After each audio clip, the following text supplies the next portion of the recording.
आरोपी चैतन्यानंद पर Patiala house court में सुनवाई हो रही है और दिल्ली पुलिस ने चैतन्यानंद की 5 दिन की रिमांड मांगी है। पुलिस ने कहा है चैतन्यानंद पर लड़कियों से छेड़छाड़ का आरोप है। पुलिस ने दलील रखी कोर्ट में 16 लड़कियों ने छेड़छाड़ की शिकायत की हुई है। पुलिस ने कहा चैतन्यानंद ने सबूतों के साथ छेड़छाड़ भी की है और ऐसे में अब गिरफ्तारी के बाद कोर्ट में पेशी की जा रही है। और पुलिस ने यह भी कहा कि 16 लड़कियों ने छेड़छाड़ की शिकायत बाकायदा दर्ज करवाई है और 5 दिन की रिमांड पुलिस ने मांगी है। कोर्ट में सुनवाई चल रही है।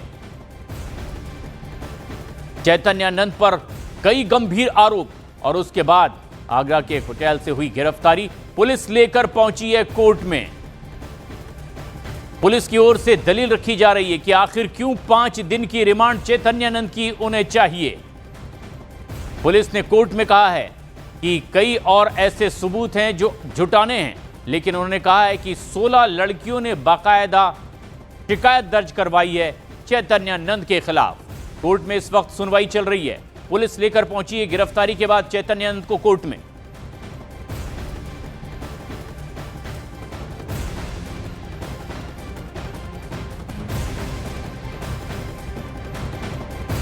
चैतन्यानंद को लेकर कोर्ट पहुंची है पुलिस और अब 5 दिन की रिमांड मांग रही है कोर्ट में। लगातार इस पर जज के सामने अपनी दलीलें रखी जा रही है।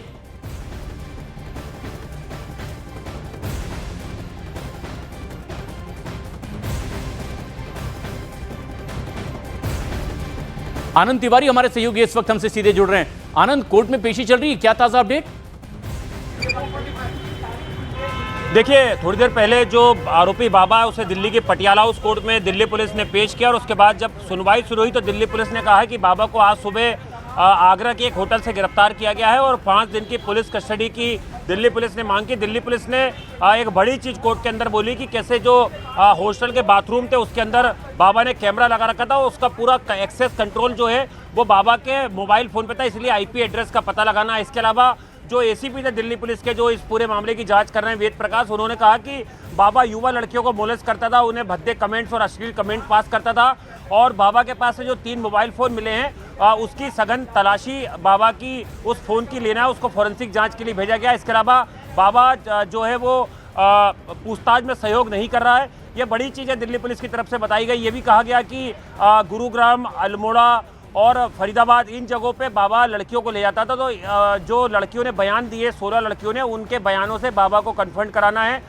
इसके अलावा जो बचाव पक्ष के वकील हैं, यानी कि जो आरोपी की तरफ से जो वकील थे, उन्होंने कहा कि बाबा के हेल्थ ग्राउंड ठीक नहीं है और दिल्ली पुलिस बाबा के साथ अच्छा बर्ताव नहीं कर रही है। बाबा को पुलिस कस्टडी नहीं मिलना चाहिए, उन्हें न्यायिक हिरासत में भेज देना चाहिए।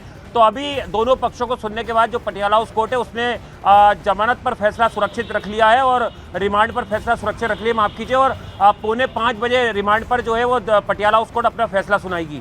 4:45 बजे फैसला आएगा कि रिमांड कितने दिन की, क्योंकि 5 दिन की रिमांड मांगी गई। लेकिन आनंद, बड़े सवाल ये हैं, पुलिस ये कह रही है कि कई सारे और सबूत जुटाने हैं, फॉरेंसिक जांच पड़ताल करनी है, लेकिन कौन कौन सी ऐसी ठोस चीजें हैं जो चैतन्यानंद के खिलाफ अपराध किए गए बताए जा रहे हैं, जो अब तक पुलिस जुटा पाई हो, जो कोर्ट में रख रही हो? देखिए प्रशांत, जो बचाव पक्ष था उसका कहना था कि अगर बाबा को गिरफ्तार कर लिया गया और बाबा के खिलाफ पर्याप्त सबूत दिल्ली पुलिस के पास है तो बाबा को न्यायिक हिरासत में भेज देना चाहिए। लेकिन अगर आप इस पूरे घटनाक्रम को देखें तो बाबा के खिलाफ 5 FIR है। जो दिल्ली पुलिस के ACP थे जो कोर्ट में मौजूद थे, उन्होंने ये भी कोर्ट को बताया कि बाबा के खिलाफ 2016 में भी पहले एक ऐसा ही छेड़खानी का मामला एक कॉलेज की स्टूडेंट ने दर्ज करा रखा है। तो बाबा का ये प्रीवियस कंडक्ट भी इसी तरह का रहा है, जब वो लड़कियों के साथ छेड़छाड़ या मोलेस्टेशन करता रहा है। जो हॉस्टल के अंदर CCTV कैमरा लगा रखा था या जो बाथरूम के अंदर कैमरे लगा रखे थे, उसकी भी पूरी मॉनिटरिंग जो है बाबा अपने मोबाइल फ़ोन में करता था। तो ये काफ़ी गंभीर आरोप जो हैं बाबा के खिलाफ कोर्ट में दिल्ली पुलिस की तरफ से लगाए गए हैं। और 16 लड़कियों ने जो मजिस्ट्रेट के सामने बयान दिए हैं, उन बयानों को भी बाबा से कन्फर्म कराना है। आरोपी जो है 3 और जिनके बयान पुलिस ने दर्ज कराए थे, उनके बयानों से भी बाबा को कन्फर्म कराना है। तो 5 दिन की पुलिस कस्टडी की रिमांड जो है वो दिल्ली पुलिस की तरफ से मांगी गई है। 4:45 बजे पटियाला हाउस कोर्ट अपना फैसला सुनाएगी। तो बहुत जल्द ये फैसला आनंद अब कोर्ट की तरफ से सुनाया जाएगा कि कितने दिन की कस्टडी। पुलिस ने 5 दिन की कस्टडी मांगी है, कई और सबूत जुटाना चाहती है।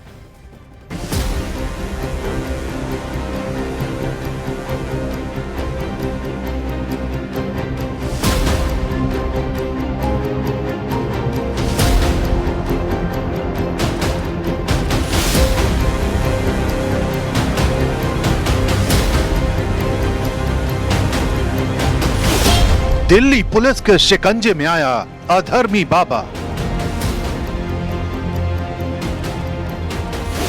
आगरा से हुई बाबा चैतन्यानंद की गिरफ्तारी।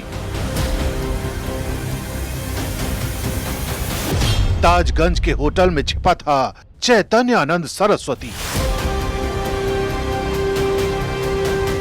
ये ढोंगी बाबा चैतन्यानंद सरस्वती की गिरफ्तारी के बाद की पहली तस्वीर है। उसे आगरा के होटल से रात 3:30 बजे गिरफ्तार किया गया।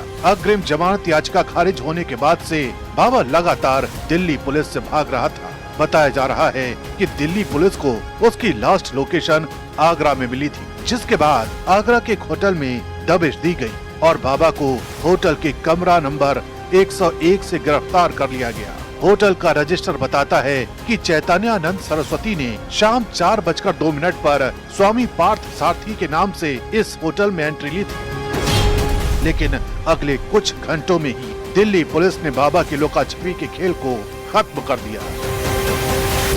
इसी होटल के कमरा नंबर 101 के अंदर हम आपको ले चलते हैं। ये वही कमरा है, देखिए 101 नंबर, और यहीं पर ही बाबा पार्थ सारथी ने चेक इन किया था और यहाँ पर आकर वह बाबा यहाँ रुका था। कमरे की हालत देख सकते हैं आप, यहीं पर ही थे।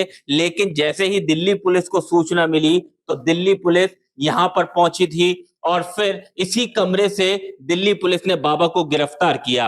हालांकि लगातार दिल्ली पुलिस बाबा की गिरफ्तारी का प्रयास कर रही थी, लेकिन जो होटल स्टाफ है उसका आरोप है कि बाबा अपने एक मिलने वाले के साथ होटल में आया था और उसके बाद उसने आईडी जमा कराई थी, जिसके बाद उसको इसी होटल का कमरा नंबर 101 दिया गया था।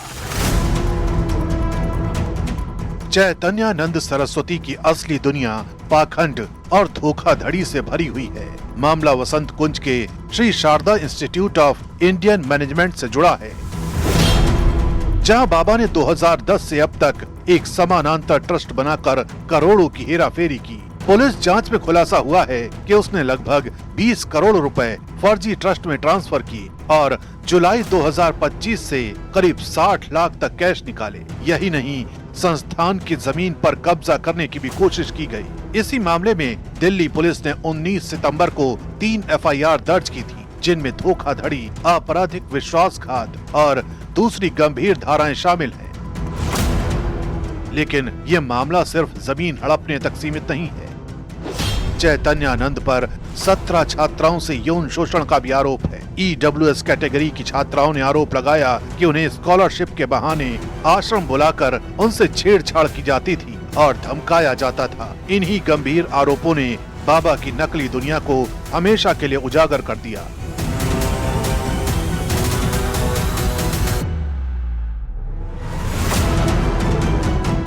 गिरफ्तारी के बाद बाबा चैतन्यानंद से पूछताछ का लंबा दौर चलेगा।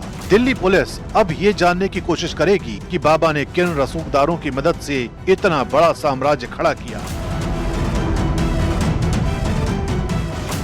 जांच एजेंसियों को शक है कि बाबा के तार कई बड़े नेताओं और प्रभावशाली चेहरों से जुड़े हो सकते हैं। पुलिस पहले ही उसके 18 बैंक अकाउंट सील कर चुकी है। 28 FD फ्रीज हो चुकी हैं, जिससे बैंकों में जमा 8 करोड़ रुपए फ्रीज हो चुके हैं। अब बारी है उसके फर्जी ट्रस्ट और जमीन कब्जाने के खेल की गहन जांच की। साथ ही पीड़ित छात्राओं के बयान अदालत में पेश किए